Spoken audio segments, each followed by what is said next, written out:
Frères et sœurs, il y a quelques années, je concélébrais une messe dominicale et voilà que le prêtre qui présidait, au cours de son homélie, a raconté l'expérience pastorale qu'il avait faite. Il avait célébré le baptême d'un enfant et à la fin de la cérémonie, il avait dit aux parents « Et maintenant, nous allons prier pour votre enfant afin qu'il devienne un saint. » Rien de plus normal, dirions-nous, puisque la vocation chrétienne est une vocation à la sainteté.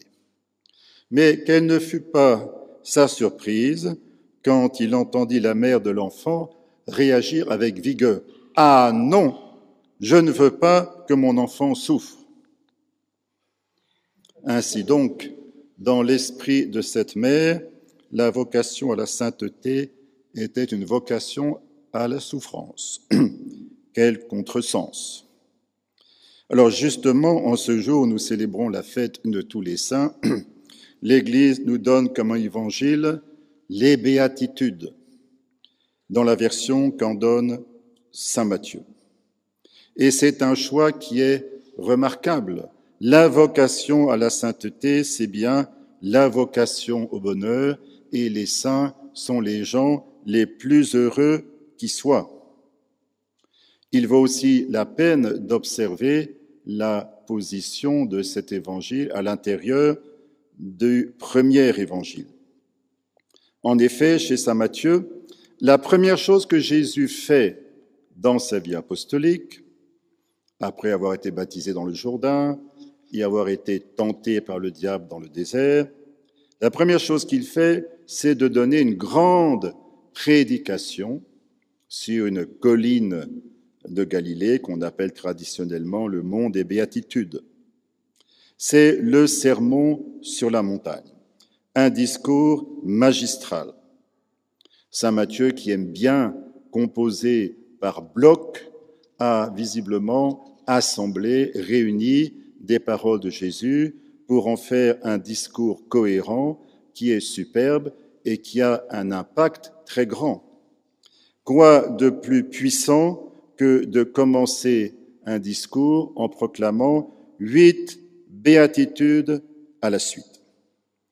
On voit difficilement comment saint Matthieu aurait pu faire mieux. Oui, il est difficile d'imaginer comment signifier de manière plus claire que le disciple de Jésus est appelé au bonheur. Alors déjà, frères et sœurs, il est bon périodiquement de nous rappeler ceci.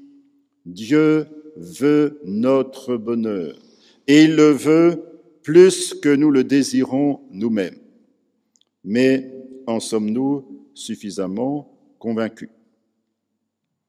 Il est vrai que le bonheur que le Seigneur veut pour nous, ce n'est pas le bonheur que recherche le monde.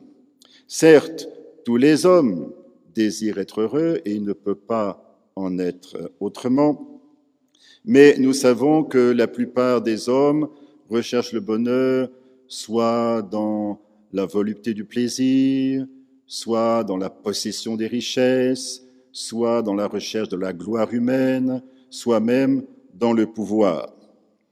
Et donc le bonheur évoqué par l'évangile des Béatitudes sonne étrangement aux oreilles du monde.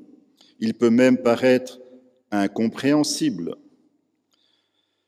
Comment, en effet, la pauvreté peut-elle être une béatitude? Les hommes n'aspirent-ils pas tous à posséder le plus de richesses possible? Comment les larmes peuvent-elles être une béatitude? Cela semble contradictoire. Comment la persécution peut-elle être une béatitude? Si l'on subit des mauvais traitements, si l'on risque peut-être même d'être mis à mort. Comment une personne qui a faim et soif peut-elle être heureuse?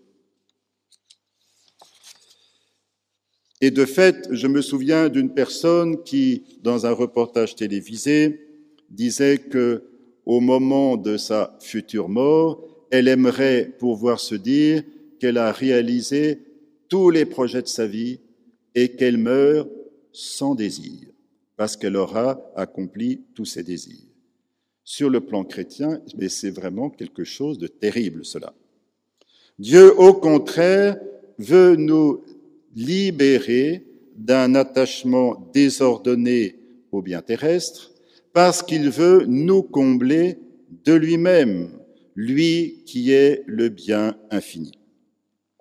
Et la vie chrétienne n'est rien d'autre qu'une école, un apprentissage au cours duquel le Seigneur nous détourne du péché, qui est le véritable malheur. Il nous oriente toujours plus vers lui et nous fait marcher vers lui.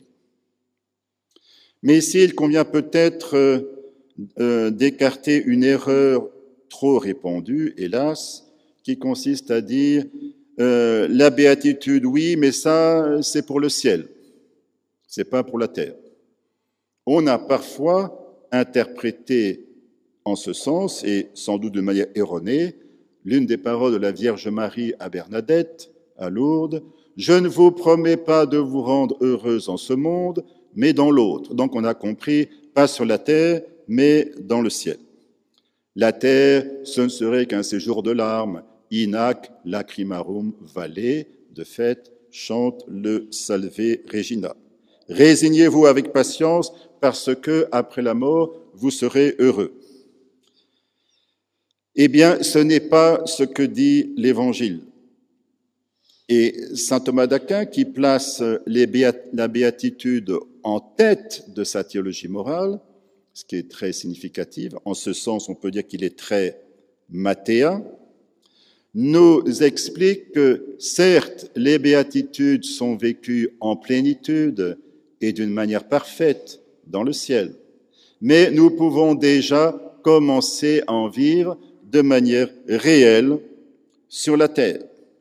Et les saints nous en donnent le témoignage convaincant.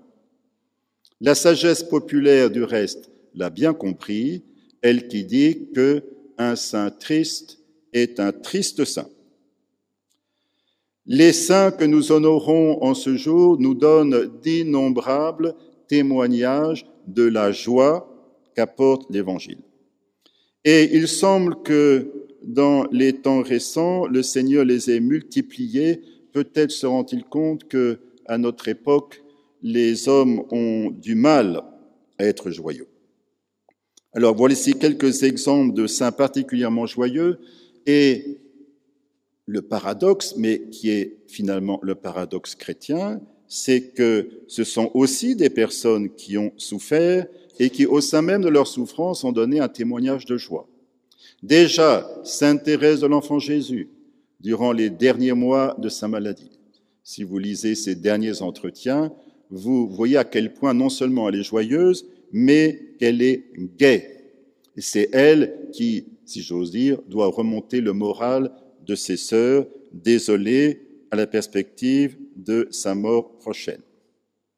Plus proche de nous, dans le temps, la bienheureuse Chiara Luce Badano, une jeune Italienne morte à 18 ans en 1990, a elle aussi donné un témoignage extraordinaire de joie. Il suffit de voir les photos que l'on a d'elle, elle irradie de joie. Il y a 8 ans à peine, un cas similaire s'est produit en Argentine avec une religieuse carmélite, Cecilia Maria, du Carmel de Santa Fe, qui a donné au cours de sa dernière maladie, un cancer de la langue, un témoignage de joie rayonnante. Ses sœurs ont publié des photos sur les réseaux sociaux. Ça a fait un véritable tabac. Beaucoup de gens disant, mais comment est-ce possible que cette sœur soit si joyeuse? Elle irradie de joie alors qu'elle est en train de mourir. Oui, ça c'est le paradoxe de l'Évangile. La joie chrétienne naît de la croix, mais de la croix de Jésus. Déjà, saint Paul disait dans l'une des épîtres aux Corinthiens, « Je surabonde de joie dans mes tribulations. » Et Dieu sait qu'il en avait. Alors la joie, elle vient de l'union avec le bien que nous désirons. Cette union se fait par l'amour et dans le cas de la joie chrétienne, cet amour, c'est la charité. Si nous ne sommes pas encore suffisamment joyeux, c'est peut-être parce que notre charité est un peu trop rabougrie, si j'ose dire. Mais dans la mesure où nous grandissons dans la charité, plus nous nous unissons au Seigneur, qui est le bien infini, plus nous pouvons déjà commencer à goûter cette joie dès ici-bas. C'est pour cela que le Christ peut dire à ses disciples, « Je vous ai dit cela pour que ma joie soit en vous et que vous soyez comblés de joie. » Et que saint Paul exhorte les Philippiens en leur disant, « Soyez toujours dans la joie du Seigneur. » Je le redis, soyez dans la joie. Alors, en ce jour de la Toussaint, nous pouvons demander au Seigneur, par l'intercession des saints, de croire plus fermement qu'il veut notre bonheur, qu'il nous prépare un bonheur indicible qui dépassera tout ce que nous pouvons imaginer. Demandons-lui donc un désir plus grand du ciel. Demandons aussi au Seigneur de pouvoir goûter cette joie dès ici-bas grâce à une charité suffisamment enracinée en nous. Nous pouvons demander cette joie aussi pour devenir de meilleurs témoins de l'Évangile, des témoins convaincants qui illustrent par leur joie que l'Évangile, c'est vraiment une bonne nouvelle. Demandons-lui de nous acheminer jour après jour vers la sainteté afin que Dieu soit réellement glorifié dans nos vies. Comme le disait sainte Maravilla, c'est une sainte espagnole du XXe siècle, « Mon Dieu, pourquoi ne pas être des saints en vérité pour donner au Seigneur cette consolation, alors que tant d'âmes créées par lui avec tant d'amour et qui lui ont coûté si cher se ferment à lui. La plus grande gloire que nous puissions donner au Seigneur, c'est notre propre sanctification, et c'est ce qu'il désire le plus.